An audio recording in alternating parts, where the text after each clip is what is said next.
It's science.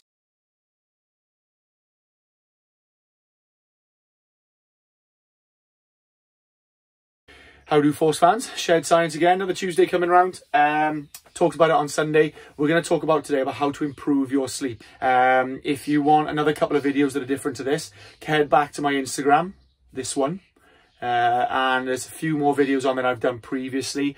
These won't be a million miles away, but they'll give you another take today on that theme, okay? I'm going to talk about what sleep is, why it's important, how it fits in with our recovery procedures from last week, and then also how you can improve your sleep. They're very simple tips. There's stuff you probably already know, but hopefully it'll give you a kick to think, yeah, do you know what, I'll get on this and I'll try and improve my sleep.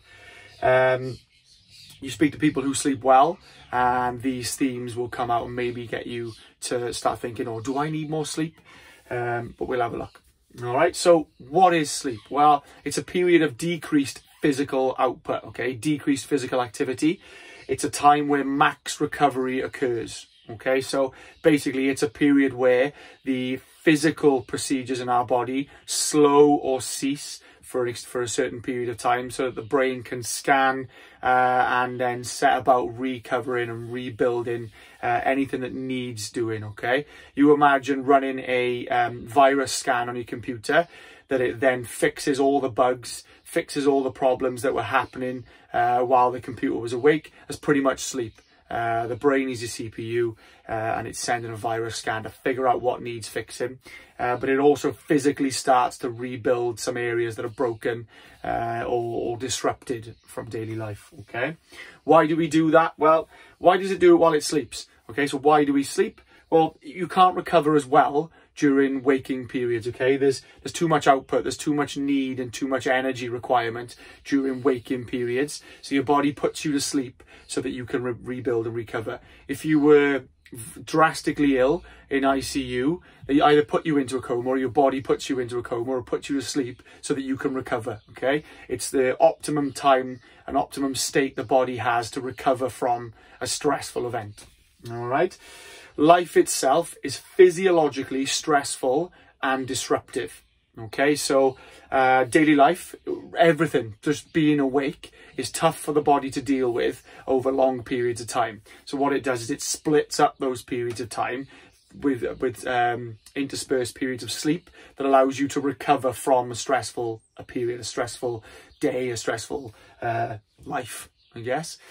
Essentially, sleep equals recovery, and recovery is protection, okay? So your sleep gives you a period of recovery that will protect you from accumulation of stress, but also the physiological accumulation of harmful byproducts, okay? Your daily life, all that disruption, all that physiological stress accumulates wasteful byproducts that can be harmful. Okay, so while you're sleeping, your body's recovering and dealing with those harmful waste byproducts, as a protective measure to stop them accumulating and becoming a problem later on down the line, okay? If we didn't sleep, or if we don't sleep as well, we can't clear those byproducts. We can't get rid of those harmful products. And that has been proven to have a strong link. It's not necessarily the direct cause, but have a strong link with the accumulation of chronic diseases and chronic issues later in life, okay? I'm not just talking sleep insomnia or whatever. I'm talking some risk of diseases later in life. Okay, you can do your own research on that one. I'm not gonna scaremonger. I'm not gonna start throwing out reasons why we should sleep in terms of like frightening reasons. But have a little Google, okay? But be careful on Google. Be careful what you're reading. Don't trust everything that's online, okay? But sleep is one of the biggest health measures we've got, okay? I'm an S&C coach. I deal with exercise, but for me, sleep is better than exercise for health, okay? For me, it's what you eat, how you sleep, what you do, okay? Now, sleep and exercise are close, and the three of them build together to give a lifestyle, and it's your type of lifestyle that protects your health. But those three, what you eat, how you sleep, and what you do, how you exercise, Can save you a fortune in the long run, can make you live longer. Okay, now if you've got to this point in the video without being bored, hopefully that's woken you up. Those three help you live longer. Okay, so sleep is massive for longevity of life. Right, that's the scary stuff. That's my serious dad talk. Let's get back to how we can improve our sleep. Okay, how we can make our sleep better, which is always something I think if you've got kids or you've got a stressful life, or if you've got past 16, you're probably looking to get better sleep. Okay, so let's get down to it. I've got some key themes here of how you can do it. First one, play the long game. All right, one night's sleep isn't going to improve your lifestyle in the same way that one training session or one good meal isn't going to make you lose weight, isn't going to make you gain muscle mass, isn't going to make you stronger. Okay, got to play the long game. Stack them together, stack nights of sleep together, aim for as many good nights of sleep as you can forever and ever, amen. Okay, going into the future. Granted, there's going to be some nights where you don't have as good a sleep as you'd like. The quality isn't there, the length isn't there, for various reasons, but it doesn't matter. Play the long game. Okay, get as many as you can in a time period. Routine, right? I said it in the last video. Kids have the best sleep. They have the most energy throughout the day. They grow the most. They recover the quickest. They fight off diseases better than anybody else. They have the best sleep routine. Okay? We are massive on giving kids routine when it comes to sleep. Why don't we do it to ourselves? I'll say it again. How many times have you sat there yawning, trying to keep up with the kids, and they're just whoop for 12 hours. They go to sleep for 12 hours. They get up and they're like small Tasmanian devils ready to run through walls. Okay. I always think that my kids are mental because I'm a little bit hyperactive, but they get more sleep than I do. They get a better sleep than I do. There's something to be said about that. Your sleep environment. Now, this one, I'm going to try and stay away from science as much as possible with this one and give you the easy take-home messages for a sleep environment, okay? Starting with your bedroom. Is your bedroom clear?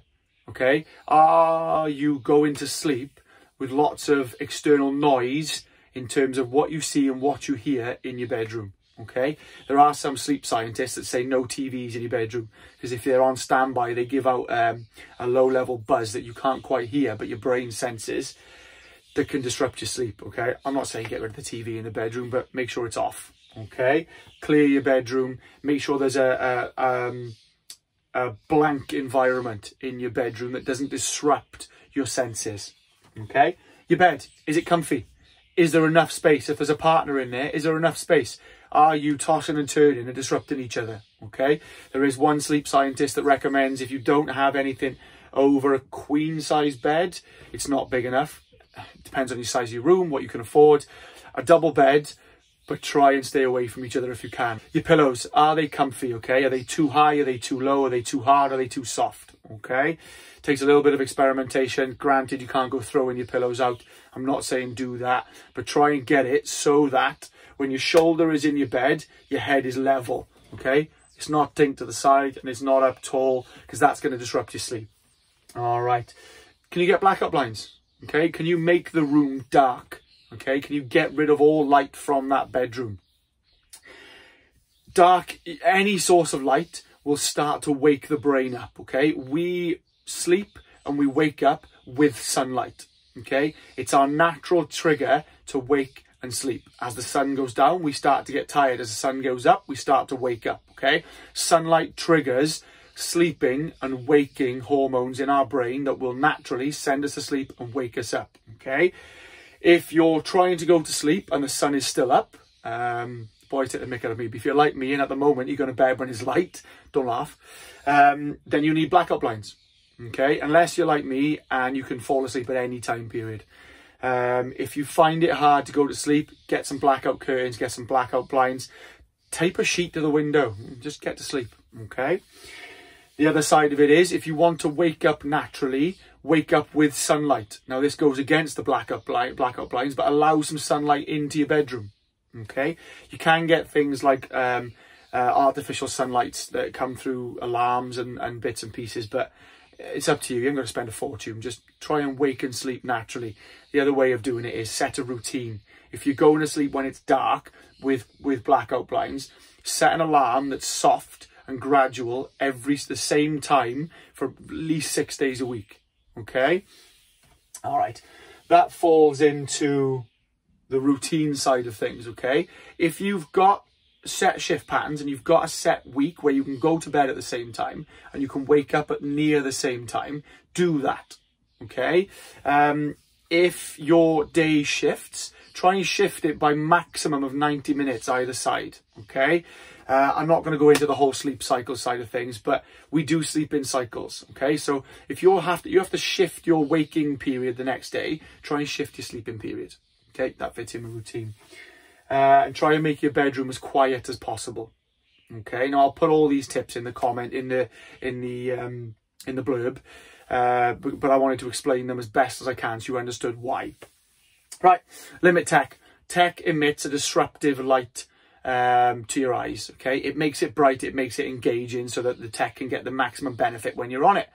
But it takes some time for that to be flushed out of our brain, okay? Now, it can take anywhere up to 90 minutes, but if you can limit tech 30 to 60 minutes before you want to fall asleep, it's normally enough time for the brain to deal with that disruption and allow you to drift into a natural sleep, okay? Basically, get off your phone 30 to 60 minutes before you want to fall asleep, okay? The other way of doing it is don't go to bed with your phone. Now, I know that's damn near impossible. I'm a culprit of it. I like to check my phone before I go to bed, but I'll try and do a quick 5-minute puzzle with the missus. We play that Words with Friends before we go to bed. I'll put my phone down and I'll go to sleep. I'm one of those people, though I'm annoying, I can fall asleep drop of a hat and I can wake up comfortably, okay? But I still try and limit tech into my eyes before I go to bed. There is such thing as night shift on iPhones. You can use that, but it's not as good as not having the tech. Right, regular exercise. It wears you out, okay? And it gets the body wanting to recover. Okay, now I'm not saying you have to exercise before bed. Exercise throughout the day starts the recovery processes the second you finish exercising. It starts thinking, right, what can I do to recover now? And then as soon as you start getting drowsy, the brain goes, right, let's have it. I can recover if I'm asleep. You go to sleep. Okay, so it helps regulate hormones that stimulate recovery, but it also wears you out and expends some calories, so you're not as hyperactive. Okay, you're not as energy rich. It starts to get you wanting to recover, which means sleep. Okay, so regular exercise. I'm preaching to the choir, I know that. But if you're struggling to sleep, up your exercise intensity. Okay, make your exercise a bit tougher. All right, it'll help you sleep. Now, this is the one I was talking about the other day. It's effort. You need to apply some effort towards this sleep. Okay, if you want to be more awake, more alert, function better, live longer, and you want more out of your training, put as much effort towards your sleep as you do your training. Try harder at getting better sleep. Okay, it's not just going to happen naturally if you've had disturbed sleep for 15, 20 years. If you've had kids, you need to put some effort towards your sleep. If you work shifts, put some effort into your sleep. My other half works shifts, and some days her sleep is awful, but the next night we put some effort into her sleep and try and get her to sleep well when she can. Okay? Actually try to sleep better. All right? That's the only way you're going to sleep better. You're not just going to go, right, I'm going to go to bed tonight. Now I'm going to sleep well. It might not happen. You need to keep that rhythm, that consistency, that effort towards your sleep. Okay, another long one. I know that's quite a lot of information. The information will be in the comments, what do they call it? I can't remember what they call it. In the notes connected to the video. If you want smaller snippets, go and see the other 3 on my Instagram page on there. If not, get in touch with me, okay? I love the theme of sleep and the thought behind sleep and how it can benefit your exercise. Get at us, all right? In other words, happy sleep, sleep well, sweet dreams, you beautiful people, and we'll see you soon. It's science.